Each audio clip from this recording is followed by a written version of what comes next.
જો આ લોકતંત્રની મજાક છે તો એના હિસ્સેદાર આપણે કેમ છીએ? જો આ લોકતંત્રની હત્યા છે તો પછી કોણ છે હત્યારાઓ જે આવી દુર્ઘટનાઓને અંજામ આપી રહ્યા છે? જો આ કશું જ સામાન્ય નથી તો શું કામ એને સામાન્ય રીતે જોવામાં આવી રહ્યું છે? અને શું કામ એ પ્રશ્ન એ ઉમેદવારને ન થવો જોઈએ જેમણે નોમિનેશન ઉમેદવારી પત્ર જેવી બાબતને મજાક ગણી લીધી અને એમણે જે મજાક ગણી એણે છેલ્લે સુરતની લોકસભા માટે મજાક જેવી બાબતો સામે લાવીને રાખી દીધી. નમસ્કાર, આપની સાથે હું દેવાંશી.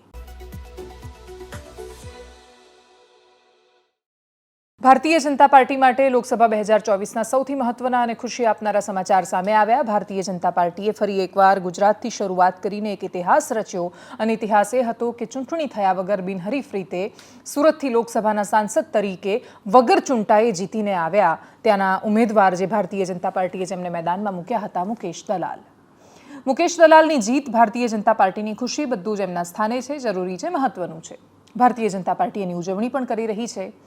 સી.આર. પાટીલે કહ્યું કે અમે પહેલું કમળ નરેન્દ્ર મોદીની જીતમાં અર્પણ કર્યું છે. 400 કમળ લાવવાના છે, એમાંથી હવે 399 લાવવાના બાકી રહેશે ટૂંકમાં. પણ આ બધી જ વાતોમાં કોંગ્રેસ પક્ષે કહ્યું કે અમે સુપ્રીમ કોર્ટમાં જઈશું, છેક સુધી પડકાર આપીશું. પહેલો પ્રશ્ન એ ઊભો થાય છે કે તમે નોમિનેશન જેવી બાબતને કેવી રીતે ટેકન ફોર ગ્રાન્ટેડ લઈ શકો? સૌથી પહેલાં નિલેશ કુંભાણીને ટિકિટ આપવામાં આવી. પ્રશ્નો તો ત્યારે પણ થયા હતા. સુરતના કોંગ્રેસના નેતાઓએ જ પ્રશ્ન ઉઠાવીને કહ્યું હતું કે નિલેશ કુંભાણીનું કોઈ જ બેકગ્રાઉન્ડ ચેક કર્યા વગર એમને ટિકિટ આપી દેવામાં આવી છે. એમના પર પહેલેથી આરોપ લાગ્યા હતા કે કોમ્પ્રોમાઇઝ ચહેરો છે, ગમે ત્યારે કોમ્પ્રોમાઇઝ કરીને છટકી શકે છે. છતાંય એમને શંકાની દ્રષ્ટિએ ન જોયા. કોંગ્રેસ પક્ષે એમને ટિકિટ આપી. ડમી ઉમેદવાર પણ એમના જ ઓળખીતા રહ્યા. એના પછી જે સાઇન કરવામાં આવી, જે સહીઓ કરવામાં આવી, એ સહીઓમાં જે ટેકેદારો હતા એ નિલેશ કુંભાણીના સગા અને ભાગીદાર હતા. સગા અને ભાગીદાર ચૂંટણી માટે વેર ન બાંધી લે કોઈ દિવસ. મોટાભાગે એવું બનતું નથી. પરંતુ છતાંય નિલેશ કુંભાણીએ એવો દાવો કર્યો કે એમના ટેકેદારો એમને છેતરીને ગયા છે. ટેકેદારોએ દાવો કર્યો કે નિલેશ કુંભાણીએ જે ફોર્મ ભર્યું છે એમાં એમની સાઇન છે જ નહીં. એમણે એફિડેવિટ કરીને આપી દીધું. એને ચૂંટણીના અધિકારી છે સુરતના કલેક્ટર, એમણે સ્વીકારી લીધું અને પછી નિલેશ કુંભાણીનું ફોર્મ રદ કરી દીધું. હવે સૌથી મોટા ઉમેદવાર ભારતીય જનતા પાર્ટીની સામે નિલેશ કુંભાણી છે. એમનું ફોર્મ રદ થઈ જાય છે તો બાકીના ઉમેદવારો મોટાભાગે લડે ન લડે ભારતીય જનતા પાર્ટીને કોઈ ફરક પડવાનો નથી. પરંતુ છતાંય ફોર્માલિટી માટે પણ ચૂંટણી શું કામ થવી જોઈએ? અને એવું જ વિચારીને એક પછી એક ઉમેદવારોએ ફોર્મ પાછા લઈ લીધા કરતાં પણ લેવડાવ્યા. બસપાના ઉમેદવારે કહ્યું કે મારા પર પ્રેશર કરી રહ્યા છે, દબાણ કરે છે અને મને ધમકીઓ આપવામાં આવે છે અને પૈસાની ઓફરો થઈ રહી છે. પણ હું મારું ઉમેદવારી પત્રક પાછું નથી લેવાનું. એવું થયું નહીં. બપોર પડતા સુધીમાં એમને ફોન આવ્યો હશે કે હેલો, અંતરાત્મા બોલું છું, ફોન પાછું લેવાનું છે. ફોન પાછું લઈ લીધું એમણે. 3 વાગતા પહેલાં તો સુરતના કલેક્ટરે, જે ચૂંટણી અધિકારી હોય છે, એમણે સુરતના ભારતીય જનતા પાર્ટીના ઉમેદવાર મુકેશ દલાલને એમની જીતનું પ્રમાણપત્ર, સર્ટિફિકેટ આપી દીધું. મુકેશભાઈ દલાલને ખૂબ ખૂબ અભિનંદન. નિર્વિરોધ રીતે ચૂંટાઈને આવવા બદલ પણ નહીં, જીતીને આવવા બદલ. પરંતુ એના પછી હવે અમુક પ્રશ્નો રહ્યા છે. સૌથી પહેલાં નિલેશ કુંભાણીને ટિકિટ આપી. ટેકેદાર બધા જ એમના સગાને બધા રહ્યા. ઉમેદવારને ફોર્મ ભરતી વખતે શું ન ખબર હોય? જ્યારે નોટરી કરાવે છે, કોઈ સાઇન કરે છે, તો એ સાઇન ન કરાવી હોય તો કાં તો ફોર્મ રદ થાય અને કાં તો એફિડેવિટ ખોટી કરી છે. આ બંને ઘટનામાં જે પણ ખોટું થયું છે એ જે વકીલની આગળ ખોટું થયું એ અને જે વ્યક્તિઓએ ખોટી સાઇન કરી એ બંનેની પર ગુનો દાખલ થવો જોઈએ. એ લોકો ઉપર કાયદાનું શસ્ત્ર અજમાવવું જોઈએ. પણ બંનેમાંથી કોઈની સામે પગલાં કેમ ન લેવાયા? એફિડેવિટ સાચી છે એનું મતલબ એમનું ફોર્મ ખોટું છે, અને ફોર્મ ખોટું છે તો મતલબ ખોટી સાઇન કરવી કોઈની એ તો અપરાધ બને છે. ખાલી ફોર્મ રદ કરી દીધું એટલો અપરાધ થોડો છે.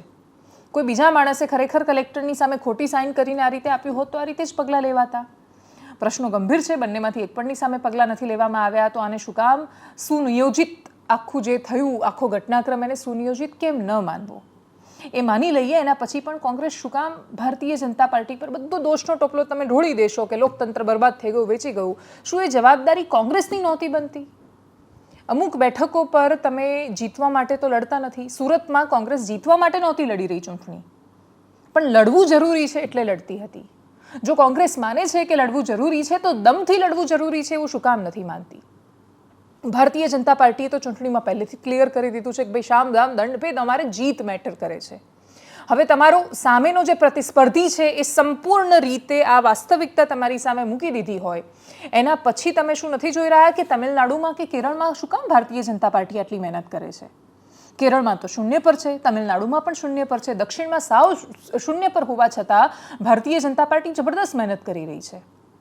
એમના ઉમેદવારો ત્યાં કોમ્પ્રોમાઇઝ થયા હોય કે ત્યાં ટેકેદારોમાં ઘરના સગાવાલાની સાઇન કરાવીને ફોર્મ રદ કરાવ્યું હોય, એવી ઘટનાઓ તમિલનાડુમાંથી કેમ સામે ન આવી?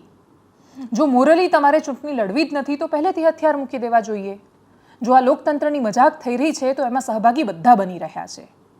જે લોકોએ ચૂંટણી દમખમથી લડવી જોઈએ એ લોકો તો હથિયાર હેઠા મૂકી દે છે. ચૂંટણીમાં કોઈનું ઉમેદવારી પત્ર આ રીતે રદ થવું એ જ હથિયાર હેઠા મૂકી દેવા જેવું છે. કેમ કે જો એ વાતને અવકાશ ન હોત, નાની નાની ભૂલોના આધારે ફોર્મ રદ કરવાની વાત હોત, તો એ તો ભૂલો ગેનીબેનમાં પણ નીકળી હતી ને જેનીબેનમાં પણ નીકળી હતી. એ લોકોએ સંઘર્ષ કર્યો. 6 બેઠક પર ભારતીય જનતા પાર્ટી આ વખતે નવું લાવી ત્યાં ઉમેદવારી પત્ર જ રદ કરાવવાની કોશિશ કરી. ગેનીબેન ઠાકોરમાં પણ એ કર્યું, જેનીબેન ઠુમ્મરમાં પણ એ કર્યું. દરેક વખતે તમે ઇલેક્શન કમિશન પર આરોપ નાખીને છટકી નથી શકતા. અમુક વાર ભૂલો તો પોતાની અંદર પોતાના ગિરેબાનમાં તમારે ઝાંખીને પણ જોવું પડે કે ત્યાં શું થઈ રહ્યું છે. જેનીબેન ઠુમ્મરે ચૂંટણી લડી રહ્યા છે, ગેનીબેન ઠાકોર પણ ચૂંટણી લડી રહ્યા છે. ઉમેદવારી પત્રમાં નાની નાની ટેકનિકલ ભૂલો જે નીકળતી હોય છે એનું કોઈને કોઈ સોલ્યુશન આવીને આખરે એ વાત પૂરી થઈ જતી હોય છે. ઉમેદવારી પત્રકો એમને એમ રદ નથી થતા. કોંગ્રેસે એ તર્ક આપ્યો છે કે સાઇન મેચ કર્યા વગર આખો આ ઘટનાક્રમ છે એ થયો છે. સહી મેચ કરવાની કોઈએ તસ્દી નથી લીધી અને એટલા જ માટે આખો આ મામલો આગળ જતા જીતને પડકારી છે. હવે સુપ્રીમ કોર્ટ આમાં શું કરશે કે ચૂંટણી આયોગ કંઈ કરશે એવી કોઈ વિશેષ અપેક્ષાઓ નથી. પણ 2 ઉદાહરણ સાથે એક સાથે તમને એ સમજાવવું છે કે લોકતંત્ર હવે લોકોનું મન જાણવા માટેની આ ચૂંટણી રહી જ નથી. લોકતંત્રનો મતલબ શું છે? એક ઉમેદવાર છે, એક તો 100માંથી 60% લોકો મતદાન કરે છે. હવે 100માંથી 60 મતદાન કરે છે અને એમાં જેને 20-25 વોટ મળે, કેમ કે બાકીના 10 જેટલા તો ઉમેદવાર હોય છે, જેને 20-25 વોટ મળે એ જીતી જાય છે. હવે કોઈને 30 વોટ મળ્યા છે અને કોઈને 29 મળ્યા છે તો પણ જેને 30 મળ્યા એ જીતે છે. આપણે ત્યાં આ જ સિસ્ટમ છે. આપણે વર્ષોથી આને આ જ લાગુ કરીએ છીએ. એનો મતલબ એ નથી કે બાકીના લોકો છે એમનો મત જાણવો જ ન જોઈએ. એડવાન્સમાં જ ખબર છે. તમે સુરતમાં, અમદાવાદ, પૂર્વમાં, પશ્ચિમમાં, ગાંધીનગરમાં, નવસારીમાં કે જામનગર તો તોય અત્યારે થોડી ટક્કરવાળી બેઠક થઈ. બાકી અડધી બેઠકો પર મહેનત શું કામ કરે છે કોંગ્રેસ? અને એ જ હિસાબે જોવા જઈએ તો દક્ષિણ ભારતમાં તો ભાજપે પગ જ ન મૂકવો જોઈએ. ભારતીય જનતા પાર્ટી શું કામ દક્ષિણ ભારતમાં મહેનત કરી રહી છે? કેમ કે રાજકીય મહત્વાકાંક્ષા સાથે લોકો આગળ વધી રહ્યા છે. મહત્વાકાંક્ષા, જનૂન જીતનું અને જીજીવિષા એ ત્રણેય આજની રાજનીતિમાં મહત્વની બન્યા છે. આ 3 વગર તમે ન જીતી શકો. અને તમારી અંદર જો રાજકીય મહત્વાકાંક્ષા નથી, જીતવાની જીજીવિષા નથી અને જીતવા માટે લડી લેવાનું જનૂન નથી, તો તમે રાજનીતિમાં શું કામ છો? નૈતિકતાના ભાષણો આપવા, એવી નૈતિકતાના ભાષણો જેનું કાઉન્ટર કરવા જશે તો તમારી પાસે તમારા ભૂતકાળના શાસનોના અનેક ઉદાહરણ નીકળવાના છે. કમનસીબે સત્તાનો વર્ષોથી આ જ સ્વભાવ રહ્યો છે અને દરેક વખતે જે નવી સત્તા આવી છે એણે જૂની સત્તાને સારી કેવડાવી છે ઘણા બધા સંદર્ભોમાં. એટલે સત્તાનું નીચે ઉતરતું જવું એ ડેફિનેટલી પ્રશ્ન છે. પણ સૌથી મોટો પ્રશ્ન ક્યારે ઊભો થાય છે? જ્યારે વિપક્ષ મૌન થઈ જાય છે. પહેલીવાર મોંઘવારી છે દેશમાં કે પહેલીવાર બેરોજગારી છે એ પ્રકારની પરિસ્થિતિ તો છે નહીં, પણ છતાં એ મોંઘવારી કે બેરોજગારી છે એ પ્રકારની વાત સામાન્ય માણસના મોઢે કેમ નથી? એનું કારણ વિપક્ષના મોઢે સોશિયલ મીડિયાની ટ્વીટ કરવા માટે છે અને કાં તો ચૂંટણીની એક સભામાં બોલવા માટે કે પત્રકાર પરિષદમાં બોલીને નીકળી જવા માટે છે. સામાન્ય માણસ જે જીવનમાં કઠિનાઈઓનો સામનો કરે છે એની સમસ્યાઓ છે, પણ એ તમને ઓપ્શનમાં નથી જોઈ રહ્યો. પ્રધાનમંત્રી નરેન્દ્ર મોદીની સામે એની ગમે તેટલી ફરિયાદો હશે, જો એમના ઓપ્શનમાં એ તમને નથી જોઈ રહ્યો તો પછી આગળ કોઈ બીજો પ્રશ્ન રહેતો નથી. આવી ઘટનાઓ થાય ત્યારે સૌથી મોટો પ્રશ્ન એ થાય છે કે ભાઈ તમે ઉમેદવાર ટેકેદાર નથી રાખતા અને મતદારો પર આશા રાખીને બેઠા છો. તમારે પહેલા ઉમેદવારો અને તમારા ટેકેદારોની આશા પૂરી કરવાની છે. ત્યાં એ સંઘર્ષમાં ને એ પરીક્ષામાં ખરું ઉતરવાનું છે. જ્યાં સુધી એ પરીક્ષામાં ખરું નથી ઉતરાતું ત્યાં સુધી મતદારો પરની અપેક્ષા સાવ વ્યર્થ સાબિત થતી હોય છે. દરેક વખતે જ્યારે પ્રશ્ન કરવામાં આવે ત્યારે મીડિયા પ્રશ્ન કરે તો રાહુલ ગાંધી કે મીડિયા ગોદી થઈ ગયું છે, મતદારો કશું બોલે અથવા કંઈ તર્ક આપે તો કે અંધભક્તો થઈ ગયા છે. બધી વાત સાચી માની લઈએ. સમાજના એક હિસ્સામાં એ અંધભક્તિ પણ છે, મીડિયાના એક હિસ્સામાં પણ એ પ્રશ્નો છે. પરંતુ જે પણ તમને પ્રશ્નો થાય છે એનાથી સાવ એ પ્રશ્નો ઓછા નથી થઈ જતા. બધા ખરાબ છે એટલે તમે ખરાબ હોવ એ વાતને જસ્ટિફાય તમે નથી કરી શકતા. અને એટલા જ માટે આખું આ લોકતંત્રની હત્યા છે તો એ હત્યારો તમારો ઉમેદવાર કેમ નહીં? શું કામ આખી આ વાતને મજાકની જેમ લેવામાં આવી? આજે સોશિયલ મીડિયા પર જોક વાયરલ થવા સિવાય કશું થયું નથી. લો બોલો, ઓહો, હવે તો 25 બેઠકો પર જ ચૂંટણી રહી. ઓલરેડી કોંગ્રેસે 24 ઉમેદવાર આપવાના હતા. એ 24 ઉમેદવારો પણ જો પ્રતિબદ્ધ નથી મળી શકતા અથવા પોતાનું ફોર્મ સરખી રીતે ચકાસી શકે કે પોતાના ટેકેદારો એમને જે ટેકેદારોને ઉમેદવાર પર ભરોસો ન હોય ને એ છટકી જતા હોય તો બાકીની વાતો કે સવાલ પેદા થતો નથી. કોંગ્રેસની પાસે કે બાકીના લોકો પાસે એ તર્ક હોય ચૂંટણી, કેમ કે ઘણા બધા લોકો એવું પણ કહ્યું કે સારું થયું એમ સુરતમાં તો ભાજપ જ જીતવાની હતી ને ચૂંટણીનો ખર્ચો બચ્યો, તો એ હિસાબથી તો તમિલનાડુ કે કેરળમાં ચૂંટણી શું કામ કરવી છે? આપણે ખબર જ છે ને ત્યાં કોણ જીતવાનું છે, એ પ્રકારનો માહોલ તો સેટ છે. પરંતુ છતાંય ત્યાં લડી રહ્યું છે ભારતીય જનતા પાર્ટી, દમખમથી લડે છે. પ્રધાનમંત્રી મોદી કેરળની ટીવી ચેનલ્સને ઇન્ટરવ્યૂ આપે છે, તમિલનાડુની ટીવી ચેનલ્સને ઇન્ટરવ્યૂ આપે છે, રોડ શો કરે છે, રેલી કરે છે. એક નેતા દમખમથી લાગેલા છે દક્ષિણ ભારતને ફતેહ કરવા માટે. કોઈ એવું નથી કહેતું કે ભાઈ દક્ષિણ ભારતમાં ચૂંટણી શું કામ કરો છો, પરિણામો તમને ખબર છે. તો કોઈ દિવસ પરિણામો કોઈને ખબર નથી હોતી. એટલા માટે તો આપણે લોકતંત્રને ગર્ભાવસ્થા સાથે સરખાવીએ છીએ અને જનતાને જનેતા સાથે સરખાવીએ છીએ. જનતા વિચાર બીજને ધારણ કરે છે, સતત એનું મહિનાઓ સુધી મંથન કરે છે અને પછી પ્રસવ કરે છે નેતાનો. જનતા પીડા સહન કરીને પછી જે નેતાને પ્રસવ કરે છે, જન્મ આપે છે, અને એટલે જનતા જનેતા બને છે. હવે આ તો કોઈ ચિંતા જ ન થઈ એમ પણ વાત સાચી છે, ટેકનોલોજી આગળ વધી ગઈ છે. હમણાં જ એક વોટ્સએપનો મેસેજ વાંચ્યો કે આ ટેસ્ટ ટ્યુબ બેબી જેવું છે કે જ્યાં મોટાભાગે અને અથવા સી સેક્શન કે પ્રસવની પીડાને બાદ કરી દઈએ તો કે મોટાભાગે કોઈનો કશું જ કોઈ વિશેષ યોગદાન ન હોવા છતાં ચૂંટણી છે જેને સિલેક્ટ કર્યો, ઇલેક્ટેડ નહીં સિલેક્ટેડ છે આ ઉમેદવાર. પરંતુ છતાંય હવે કોંગ્રેસે શું કહ્યું આગળ? કોંગ્રેસના રાષ્ટ્રીય નેતાઓ અચાનક જ ભર નિંદ્રામાંથી ગુજરાત માટે જાગ્યા છે. એમને યાદ આવ્યું છે કે હા, ગુજરાત રાજ્ય છે, ત્યાં ચૂંટણી થઈ રહી છે અને ત્યાં સુરતના અમારા એક ઉમેદવાર સાથે આવું થયું છે. એમને સાંભળીએ, એમની પીડાને પણ સાંભળીએ. हुआ नहीं, मैंने अंदर माननीय आयोग को जेम्स बॉन्ड की कहानी बताई कि पहली बार तो तुक्का होता है, दूसरी बार कोइंसिडेंस होता है. अगर वही चीज़ तीसरी बार हो तो उसको शत्रु का एक्शन कहा जाता है. सूरत में ये बात बारंबार हुई है, ये कोइंसिडेंस नहीं है, ये शत्रु का एक्शन है. क्या हुआ? एक साथ 4 प्रस्तावक कांग्रेस कैंडिडेट के खड़े होकर बोलते हैं कि ये हस्ताक्षर हमारे नहीं हैं. चुनाव के एक दिन पहले ये कहा जाता है. उसके बाद कुछ समय तक जो कैंडिडेट है सूरत से वो भी लापता होते हैं, मिलते नहीं हैं. अब सबसे रोचक जो कोइंसिडेंस नहीं हो सकता, जितने और पार्टियों के जितने कैंडिडेट्स हैं सूरत से सब विड्रॉ कर जाते हैं. ये ऐसा अजूबा तो हमने देखा नहीं. सूरत का कैंडिडेट इतना प्रभावशाली है कि कोई उसके विरुद्ध खड़े होकर तैयार नहीं. खड़े होने के बाद, नामांकन पत्र भरने के बाद, तो इसलिए हमने कहा है चुनाव आयोग से कि ये आपने चुनाव के धरातल को नॉन लेवल प्लेइंग फील्ड बना दिया है, समतल ज़मीन नहीं छोड़ी है. ये चुनाव पिटिशन का मामला नहीं है, इसमें आपका एक ही हल है. ऐसे कारनामों का फ़ायदा न उठा पाए कोई, इसलिए अति आवश्यक है कि आप स्थगित करें चुनाव सूरत में. और સુરત બેઠક પર ભારતીય જનતા પાર્ટીનું જીતવાનું લગભગ નિશ્ચિત હતું. આપણે હંમેશા અપવાદો લોકતંત્રમાં એટલા માટે છોડવા જોઈએ કેમ કે છેલ્લી ઘડીએ કઈ ઘટના શું માહોલ બદલી દે આપણને ખબર નથી હોતી. અને એટલે જ આપણે કોઈ ભવિષ્ય વેચતા નથી કે એવું કહી દઈએ કે ના 100% આવું જ થવાનું છે. અને જે એવી ભવિષ્યવાણી કરે છે એ લોકોની પાસે કોઈ દિવસ તર્ક હોતા નથી, એટલે કોઈ ભવિષ્યવાણી નથી. હાલની પરિસ્થિતિને અનુરૂપ એટલી સંભાવનાઓ તો હતી કે 5 લાખની લીડ સાથેનો જે ટાર્ગેટ છે એ સુરતમાં તો પૂરો થવાનો જ છે. પરંતુ છતાંય સુરતમાં આ થયું. એનો મતલબ કે આ બહુ મોટો રાજકીય સંદેશ છે કે આજે જે પ્રયોગ સુરતમાં થયો છે એ કાલે આખા દેશમાં કોઈ પણ લોકસભા ક્ષેત્રમાં થઈ શકે છે. ભારતીય જનતા પાર્ટી એમ પણ સુરત ગુજરાતને પોતાની રાજકીય પ્રયોગશાળા કહે છે. આ પ્રયોગશાળામાં કરવામાં આવેલા પ્રયોગ સફળ થાય તો એ વૈજ્ઞાનિકો બીજા રાજ્યમાં કેમ લાગુ ન કરે? મુખ્યમંત્રી સાથે આખી કેબિનેટ બદલી દેવી એ પહેલાં લાગુ કરવામાં આવ્યું છે, બાકીના રાજ્યોના પણ આપણે પરિણામ જોઈ ચૂક્યા છીએ. સુરત બેઠકથી શું ફરક પડે? એક બેઠક પર આવું થવાથી શું ફરક પડે? સૌથી મોટો ફરક પડતો હોય છે જનમાનસમાં.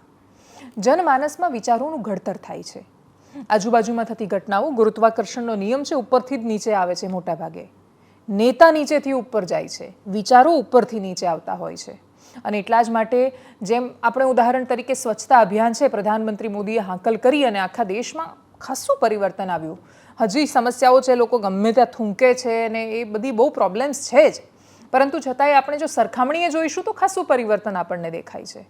તો જેમ સારું ઉપરથી નીચે આવે છે એમ ખરાબ પણ ઉપરથી જ નીચે આવતું હોય છે.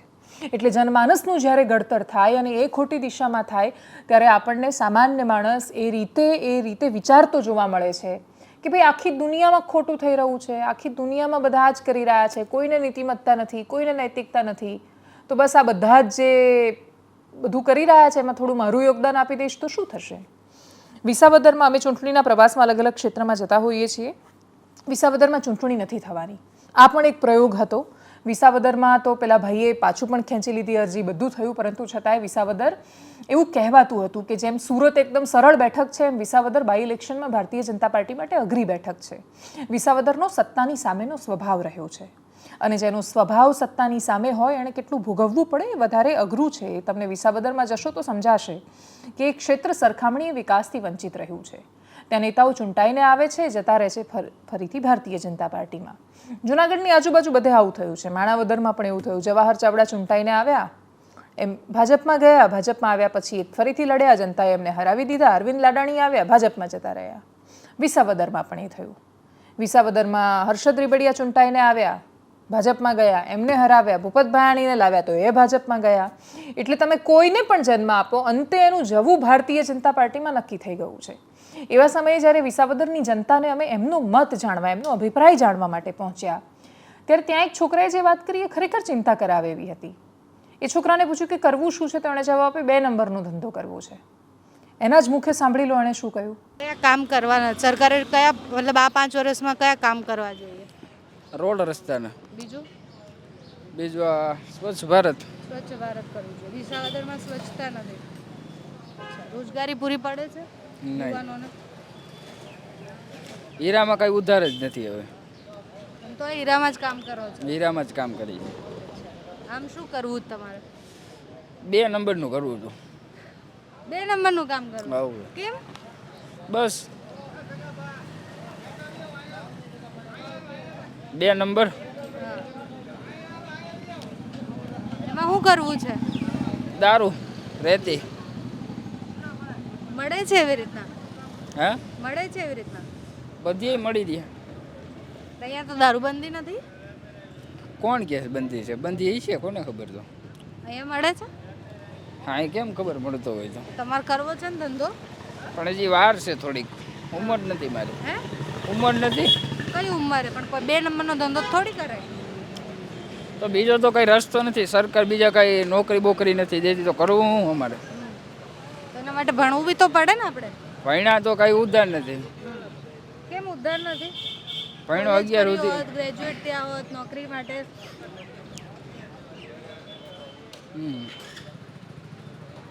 નોકરી ના મળે એટલે 2 નંબરનો ધંધો કરવાનો.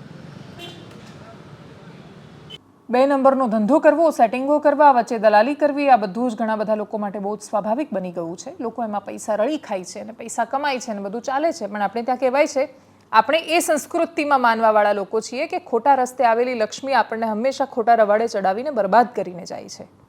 આપણા મા બાપ છેક સુધી આપણને એવા ઉદાહરણો આપતા રહ્યા છે કે જો પહેલાંના 2 નંબરના રૂપિયા હતા તો 3જી પેઢીએ જઈને બોલ્યા. આ રીતનું માનવાવાળા માણસો જો આ બધી વાતોને એકદમ સામાન્ય માની લે કે કોઈનું પણ કરી નાખવું, ગમે તેનું લૂંટી લેવું, ખાઈ લેવું, તો એ જનમાનસનું ઘડતર થતું હોય છે. લોકો વિચારે છે કે ભાઈ નેતાઓને નથી પડી તો મારે શું છે, નેતાઓને નથી પડી તો હું શું કામ ચિંતા કરું નીતિમત્તાની કે નૈતિકતાની. અને એટલે જ આ બધા શબ્દો જો આપણે ખરેખર ભાષણોમાં સીમિત રાખીશું તો સમસ્યાઓ થવાની છે. આગળ વાત રાજ્યના સૌથી મોટા વિષય અને મુદ્દાની કરીએ જે આજના દિવસ માટે સરખામણીએ બીજા સમાચાર મોટા આવ્યા તો શાંત હતો. હર્ષ સંઘવી સૌરાષ્ટ્રમાં એક પછી એક મુલાકાત કરી રહ્યા છે. ક્ષત્રિય સમાજના આગેવાનો સાથે મુલાકાત કરીને રોષને ખાળવાની કોશિશ કરે છે, પરંતુ એ રોષ કે પ્રતિશોધ બંનેના દ્રશ્યો દરરોજ સામે આવતા હોય છે. મુખ્યમંત્રી જાય તો એમની સભામાં પણ વિરોધ થાય. મુખ્યમંત્રી જો કે આજે આશાપુરા માતાજીના મંદિરે પણ ગયા હતા, મઢમાં માતાના મઢમાં દર્શન પણ કર્યા હતા. કચ્છમાં આજે એમનો પ્રવાસ હતો અને વિનોદ ચાવડાના સમર્થનમાં એમણે વિશાળ રેલીનું આયોજન કર્યું હતું. ક્ષત્રિય સમાજે એક મેસેજ પણ મૂક્યો જેમાં એમણે કહ્યું એમના આગેવાનોએ કે 100% ક્ષત્રિય સમાજ ભારતીય જનતા પાર્ટીની સામે છે અને ભાજપની સામે હોવાનો મતલબ કોંગ્રેસની સાથે છે. ક્ષત્રિય સમાજની રાજકીય પરિસ્થિતિ જોઈશું તો સાબરકાંઠાથી માંડીને સુરેન્દ્રનગર, જામનગર, ભાવનગર, હાલની પરિસ્થિતિમાં રાજકોટ અનેક બેઠકો પર એ અસર કરી શકે એમ છે. ધ્રોલમાં આખું ગામ વિરોધ કરી રહ્યું છે, સુરેન્દ્રનગરમાં તો જિલ્લામાં ગામડે ગામડે વિરોધ સામે આવે છે. અને એટલે જ જે વિરોધના દ્રશ્યો છે એ એટલા સામાન્ય નથી, એ સંદેશની સાથે આવેલા દ્રશ્યો છે કે જે કશું કહેવા માંગે છે. ઈડરમાં વડાલીમાં જે રમણલાલ વોરાની સાથે થયું એ ખાસું દુર્ભાગ્યપૂર્ણ હતું કે આટલા વરિષ્ઠ નેતાએ ધક્કે ચડવું પડે, અને એ પણ એવા સંજોગોમાં કે જ્યાં રમણલાલ વોરાને તો સીધા લેવા દેવા જ નથી પરસોત્તમ રૂપાલાએ કહ્યું એની સામે. પણ આખો મુદ્દો હવે રૂપાલા સામે રહ્યો નથી, અને એટલે જ પરસોત્તમ રૂપાલાની સભાની પહેલા ક્યાંક ક્યાંક છૂટો છવાયો વિરોધ જોવા મળે છે. બાકી મોટા ભાગનો વિરોધ જ્યાં ક્ષત્રિય આબાદી વધારે છે ત્યાં સામે આવી રહ્યો છે. શું દ્રશ્યો સામે આવ્યા, અને વીરભદ્રસિંહ જાડેજા જે કરણી સેના સાથે જોડાયેલા છે, ક્ષત્રિય આગેવાન છે, એમણે શું કહ્યું એમને પણ સાંભળીએ. આપણે તો વખતા નથી પણ પોઈન્ટ ઉપર જ આવીએ, કારણ કે મને તો એ તકલીફ થાય છે કે હજુ આપણે ભાજપ કરીએ, હજુ માણસોને એમ છે કે કોંગ્રેસનું નામ ના લઈએ. આપણા બહેનો આટલા દીથી ઉપવાસ કરે છે, બરોબર. આપણા દીકરી કે બેન હોય ને એના એક ખાલી શ્રાપ આવે ને તો આખું પતન થઈ જાય. તો આટલા બહેનો ઉપવાસ કરે છે એટલે ભાજપનું પતન છે, એટલે તેમને આ કુબુદ્ધિ સુધી છે. અને બધા ભાઈઓને હું કહું છું કે એમને ક્યાંય પોલિંગ એજન્ટ ના મળવો જોઈએ ગામડામાં. એ હેરાન થાય, ભીખ માગે કે ભાઈ કોઈક પોલિંગ એજન્ટ તો આપો, જેમ પહેલા કોંગ્રેસની પરિસ્થિતિ હતી એવી એમની પરિસ્થિતિ થઈ જાય. અને હું ખુલ્લા અહીંયાથી મંચથી કહેવા માંગુ છું કે પંજાને જ મત દેવાનો છે, કારણ કે અહીંયા બીજો કોઈ ઉમેદવાર નથી. એ કયો ઉમેદવાર છે તો હવે તમે છુપાવો છો હજુ કે અમે જોશું કરશું ને? પંજાને જ દેવાનો છે મત, અને પંજાને જ જીતાડવાનો છે. હું ખુલ્લા અહીંયાથી મંચથી કહેવા માંગુ છું કે પંજાને જ મત દેવાનો છે, કારણ કે અહીંયા બીજો કોઈ ઉમેદવાર નથી. એ કયો ઉમેદવાર છે તો હવે તમે છુપાવો છો હજુ કે અમે જોશું કરશું ને? પંજાને જ દેવાનો છે મત, અને પંજાને જીતાડવાનો છે. એનાલિસિસમાં અત્યારે બસ આટલું જ. નમસ્કાર.